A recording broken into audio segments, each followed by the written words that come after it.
یہ ہے ایک ایسی کہانی جو نیت، یقین اور صبر کے انعام کی گواہی دیتی ہے۔ لیبیا کے حاجی عامر القذافی کا حج کا سفر جو واقعی ایک معجزہ بن گیا۔ عامر حج کے لیے ایئرپورٹ پہنچے، ہر مرحلہ باخیر مکمل کر لیا، لیکن اچانک ان کے نام القذافی کی وجہ سے سیکیورٹی سسٹم نے الرٹ جاری کر دیا۔ حکام نے روک دیا اور کہا کہ ہم معاملہ دیکھ رہے ہیں، آپ کو تھوڑا انتظار کرنا ہوگا۔ اتنے میں تمام حجاج سوار ہو گئے، وقت مکمل ہوا اور طیارے کے دروازے بند ہو گئے۔ جب تک سیکیورٹی کلیئرنس ملتی، جہاز روانہ ہو چکا تھا۔ پائلٹ سے کہا گیا کہ ایک حاجی رہ گیا ہے، دروازہ کھول دیجئے۔ پائلٹ کا جواب تھا کہ ایک مسافر کے لیے جہاز کے دروازے نہیں کھولے جاتے۔ ایک افسر نے افسوس سے عامر سے کہا کہ لگتا ہے کہ یہ سفر تمہارے نصیب میں نہیں، مگر عامر نے پراعتماد لہجے میں کہا نیت کی ہے اور انشاءاللہ حج ضرور کروں گا، اور پھر خاموشی سے اطمینان کے ساتھ ایک جانب کھڑے ہو گئے۔ اسی دوران اچانک سے اطلاع ملی کہ جہاز میں فنی خرابی پیدا ہو گئی ہے اور وہ واپس آ رہا ہے۔ پائلٹ کو پھر سے کہا گیا کہ عامر کو سوار کر لو، لیکن پائلٹ نہیں مانا۔ مرمت کے بعد طیارے نے دوبارہ اڑان بھرنے کی کوشش کی،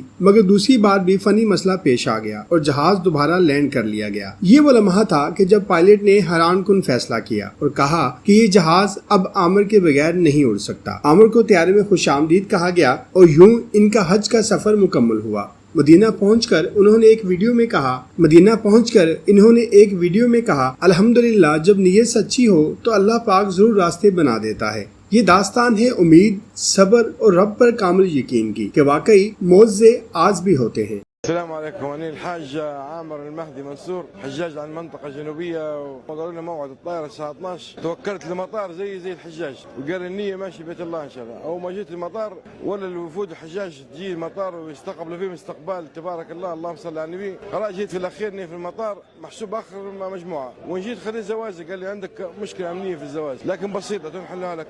الحجاج الآخرين كملوا لهم إجراءاتهم وركبوا في الطائرة. الكابتن قال بنطلع ما بنستنى، خلاص سكر باب الطائرة وطلع. جاني بتاع المدير الامن المطار قال لي لو ان شاء الله غالب ان شاء الله ما يقاسمت لي، قلت ان شاء الله الطائره ما تطير توجي في ماشي بيت الله ناوي النيه. خلاص ردوا قال الطائره عطل. كلموا الكابتن افتح السلوم بتاع الطائره، خلي السلوم يجي يرفع الحاج اللي قاعد، قال ماني فاتح الطائره محركها والع.